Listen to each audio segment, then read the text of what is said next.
As misericórdias do Senhor é a razão de nós não sermos consumidos, porque as misericórdias do Senhor duram para sempre, são novas a cada dia. Hoje gostaria de compartilhar algo, porque a indagação é: por que eu sofro? Por que o meu sofrimento? Por que a minha infelicidade? Por que a minha incapacidade? Por que eu sou tão inadequado? E os questionamentos que são feitos por causa da tristeza, por causa das lutas, das angústias. E eu gostaria de compartilhar um texto de Mateus, que Jesus fala, que aliás Jesus não fala, né? Ele comenta sobre algo que ele estava sentindo. No capítulo 9, no verso 36, o autor de Mateus, o escritor, vai dizer: vendo ele as multidões, compadeceu-se delas, porque estavam aflitas e exaustas, como ovelhas que não têm pastor. Parece-me que Jesus ele entendia, ele compreendia, e às vezes até ele sentia as mazelas do ser humano, as suas tristezas, suas angústias. Aqui é um texto que ele ia falar para os seus discípulos de que as pessoas, né, a seara, na verdade, é grande, mas os trabalhadores são poucos, para poderem atingir todas as pessoas. Muita tristeza, muita angústia, e desde o início da humanidade, nós vemos as coisas acontecerem, as coisas angustiantes, tristes, como terremoto, maremoto, desastres, mortes, assassinatos, todos os tipos de coisa. E hoje parece que, por causa do evento da internet, parece que a gente sabe mais rápido das desgraças, né, do que acontece. E algumas pessoas dentro da sua vida, e eu creio que nós nunca teremos, ninguém nunca vai ter uma vida perfeita. Não existe perfeição na vida. Ninguém vai ficar o dia todo flutuando sobre uma alegria, né, sobre um regozijo, um júbilo eternamente. Não, nós temos aí, alguém disse que nós temos a nossa vida neutra, e nessa neutralidade da nossa vida, nós temos problemas e tristezas, mas também temos alegrias também. Se nós formos vermos no texto bíblico, tanto do Antigo como do Novo Testamento, no caso, nós vamos ver pessoas que nós achamos que são heróis da fé, com tristezas, lutas, angústias. Nós, para iniciarmos, poderíamos falar sobre a vida de Abraão, que depois do capítulo 15 de Gênesis, depois de ele ter vencido uma guerra contra 4 reis, ele apenas com seus servos e alguns aliados, no capítulo 15 ele está escondido dentro da cabana dele, da sua tenda, e Deus, eu já comentei isso aqui, Deus ainda fala: sai para fora, né? Sai dessa angústia, dessa tristeza, desse medo, desse horror, e olha para o céu. Aí vai falar: se você puder contar as estrelas, assim vai ser a sua descendência. Nós temos o grande profeta Isaías, que pediu a morte, temos Jonas, que pediu a morte, temos o Jeremias, né? não Isaías, mas Jeremias pediu a morte, e até amaldiçoa o dia em que ele nasceu. O Jó, considerado por muitos o pai da paciência, eu já falei que não creio nisso, eu creio que Moisés é o pai da paciência para aguentar aquele povo no deserto por 40 anos. E eles então pediram a morte, não queriam mais viver, porque era tanta situação. Jeremias clama: eu só falo desgraça, eu só profetizo desgraça, eu só coisas ruins e tal, eu não aguento mais, ele fala, né? E ele pede a morte e quer sumir dessa situação. Então nós, hoje em 2024, muitas pessoas, e eu creio que todo mundo tem o seu momento ruim, o seu dia ruim, né? A sua tristeza. Aí a gente é atacado volta e meia por doenças, questão financeira, desemprego e tal.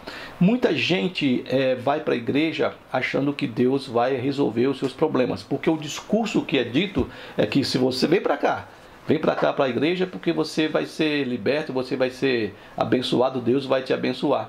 E chega ao ponto também de colocar os dias, né? A quarta-feira, vamos supor, da bênção, que Deus vai te curar. Bom, e se Deus não curar a pessoa? Né? E se Deus não der as riquezas que a pessoa pensa em receber ao entrar na igreja? E se Deus não der aquilo que ela acha que Ele tem a obrigação de dar? não se esquecendo daquela música do Caetano Veloso que diz, e se Deus negar, ó nega, como é que vai ficar, né? Diz que Deus dará, mas se Deus negar, como é que fica? Então vem muitas pessoas achando que, vindo para a igreja, não para Deus, mas para a igreja, né? O sistema religioso, que ele vai ser feliz, que ele vai ter tudo, mas Deus nunca prometeu isso, nunca prometeu, Jesus também nunca prometeu. Jesus até diz que nós teremos no mundo aflições, mas que pudéssemos compreender porque ele venceu o mundo, né? Ele passou também pelas mesmas aflições porque ele era um ser humano, os mesmos desejos, os mesmos anseios, os bombardeamentos das coisas que acontecem no mundo. Então, até ele falou sobre isso, né? E nós sabemos que no Getsemane ele ficou numa angústia tão grande do que ele ia passar, ele sabia, que ele suou até sangue. Então nós vemos que a tristeza, o medo, principalmente o medo do que vai acontecer amanhã, e nós não poderíamos nos preocupar com isso, porque nós teríamos que viver o hoje. O hoje já, Jesus também diz, basta para cada dia, a cada dia o seu mal, né? A cada dia, é hoje. Amanhã a gente não sabe, a gente nem sabe se daqui para agora são 12h30, se 1h da tarde a gente estará morto, ninguém sabe o que vai acontecer com a gente. Então, nessa busca de felicidade, e eu vejo, vocês sabem que eu não tenho essas questões de redes sociais, mas eu vejo muito as pessoas falarem, a minha esposa olha às vezes, e principalmente antigamente no Facebook, que era uma felicidade tremenda. Todo mundo é feliz, todo mundo tem maravilhas na vida, né? Ninguém tem problema, ninguém tem problema de financeiro, ninguém tem problema de desemprego, de doença na casa, no lar, de desamparo, de vazio no coração, de medo de enfrentar situações, de todas essas aflições, né? Isso ali mostrando ali no Facebook, hoje tal do Instagram. Tem também o TikTok, parece-me que é só dancinhas e felicidades. Mas acho que quando aquele momento, que são momentos efêmeros, né, e utópicos, acaba, e são segundos ali, minutos até, a pessoa vai e volta à sua situação de vazio, desespero, de busca, de não se encontrar, de tristeza, de angústia. O que eu quero dizer é que nós realmente não vamos viver e não teremos uma vida 100% de alegria. Momentos de alegria, instantes de alegrias, até dias de alegrias, mas não uma vida inteira. E que a Bíblia, aquilo que está colocado nos textos bíblicos, eles nos mostram esses personagens que também tiveram as suas dúvidas, que tiveram seus questionamentos, que sofreram muito. Se você vê um texto de Paulo falando que ele tinha sofrido, você fica horrorizado, porque ele foi chicoteado um monte de vezes, ele foi perseguido, ele foi apedrejado. E o texto mesmo que eu digo para você de Jeremias, ele clamando, de Jó também clamando, de Abraão com medo. Nós vemos tudo isso. O próprio Jacó também com medo do irmão. Ele tinha feito algo errado com o irmão, mas depois ficou com medo do irmão matá-lo.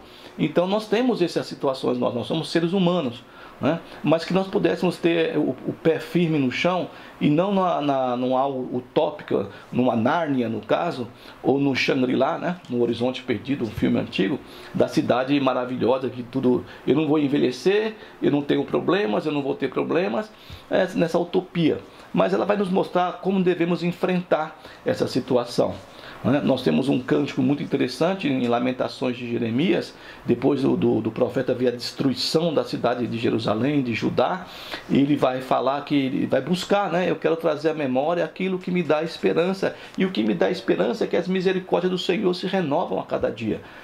Nós podemos hoje, e outro texto bíblico também diz, que a tristeza ela pode durar até o anoitecer, mas o amanhecer ela se dissipa, né? Vem a alegria. E eu queria compartilhar com vocês esse texto aqui do profeta Abacuque. Interessante que aqui ainda não estava destruída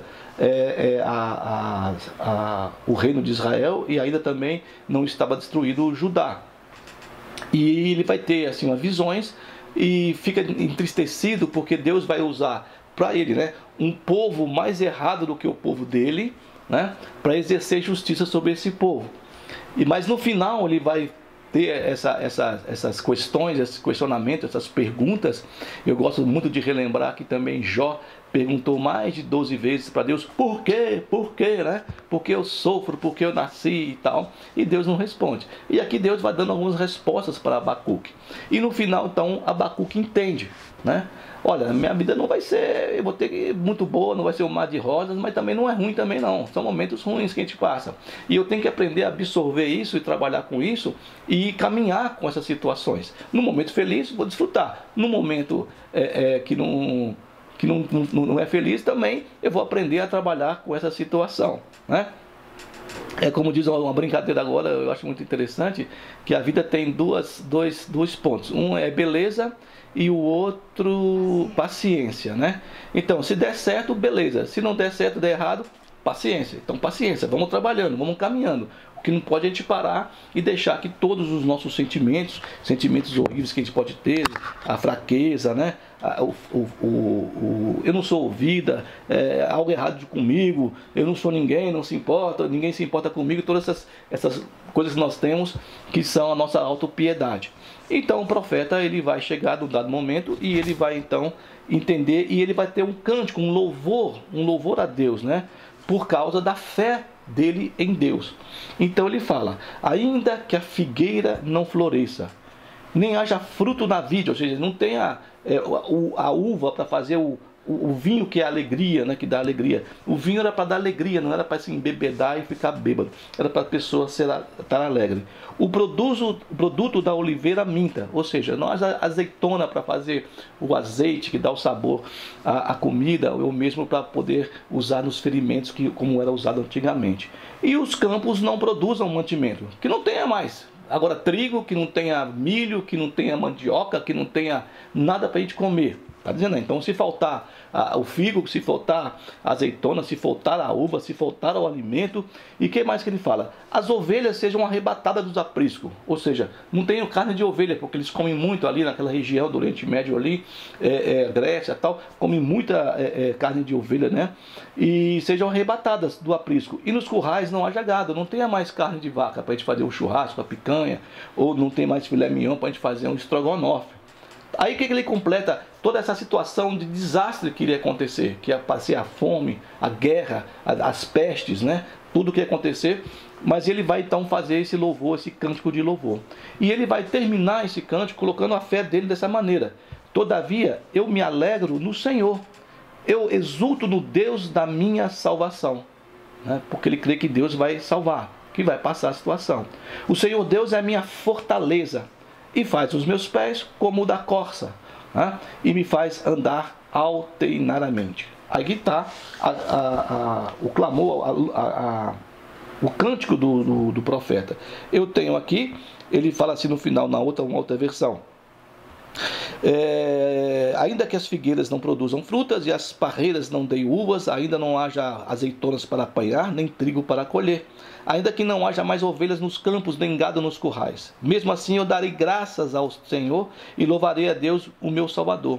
O Senhor Deus é a minha força, ele torna o meu andar firme como o de uma corça e me leva para as montanhas, onde estarei seguro. É o cântico de fé do profeta dentro de uma situação que iria acontecer, destruidora, avassaladora das regiões da terra de Israel e de Judá também. Então não há uma promessa de Deus que nós não teremos problemas. Sim, teremos problemas, mas que nós deveríamos ficar firmes e reconhecer de que Deus tem o controle de toda a história da humanidade e também da nossa vida.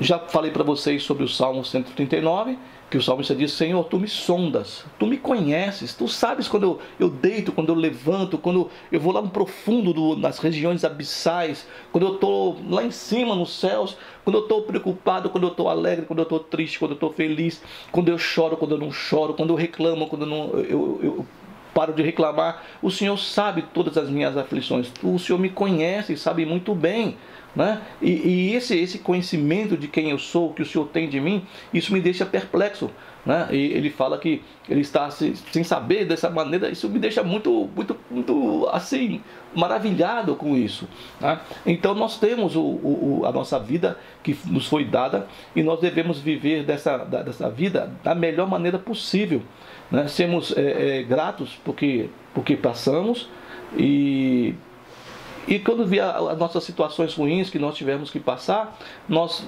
possamos ir caminhar, porque eu sei que depois que nós passarmos por esse vale de sombra da morte, quando nós olharmos para trás e subirmos e conseguimos sair disso aí, nós vamos ver e nós vamos falar, nossa, como é que eu consegui passar por tudo isso? E eu tenho prova disso na minha vida, como de vida de outras pessoas que já me disseram isso. Quando eu olho, eu nem lembro mais. E tem um cântico muito interessante que fala assim, que o Senhor faz com que nós não lembremos mais desses momentos ruins e difíceis que nós passamos, aflitivos, né? Que achamos que é até destruidor, que vão acabar conosco, que não nos resta mais a não ser o quê? A não ser nós morrermos. Não, a nossa vida está aí para sermos vivida. O tempo que você tem para desfrutar nesse mundo que Deus colocou, esse mundo tão maravilhoso que Ele criou e nos colocou para nós caminharmos na nossa senda e da melhor maneira possível. Teremos problemas? Sim, ninguém está isento disso, ninguém. Não me diga que você, só porque você é evangélico, que você está maravilhoso. Não é, gente. Não é nada disso não, viu? Se for falar a verdade mesmo, se as pessoas fossem verdadeiras, ia dizer, não, apesar de eu ser evangélico e crer em Deus, eu também tenho minhas lutas, minhas dúvidas, minhas tristezas, e às vezes eu tenho vontade de morrer, né? E seria mais fácil. Que é essa situação todinha que nós passamos no nosso percurso de vida. Coisas boas vão acontecer? Sim. Aproveitem. Coisas ruins vão acontecer? Sim. É difícil de aproveitar, né? Mas a alegria vem no amanhecer, né? Pode durar a noite inteira, mas ao amanhecer vem a alegria. E a gente suplanta tudo isso aí e vamos vivendo. Que você então possa ouvir o cântico do Abacuque, que você possa buscar em Lamentações de Jeremias, a declaração também de que as misericórdias do Senhor duram para sempre, e que você também possa absorver, né, e trabalhar com os problemas que possam aparecer para você. Jesus está dizendo que ele sentia muito pelas pessoas, porque não tinha ovelhas sem pastor, estavam dispersas, perdidas, sem saber o que fazer. Mas ele é o bom pastor, né? É o Good Shepherd, como diz a música. Ele é o bom pastor. Ele cuida de nós, né? Apesar de nós não precisamos e largar e não fazermos nada. Não, temos que ter a nossa consciência de também aceitar e fazer fazer a minha parte, que é acreditar e caminhar. Caminha aí, tá bom? Deus abençoe a sua domingo, a semana que se inicia, e que você possa crer que Deus está com os seus ouvidos inclinados para você, que é os seus olhos olhando para você e te direcionando, mesmo quando você acha que Ele não está, que Ele te abandonou. Não é assim não. Um grande abraço, boa semana, Deus abençoe.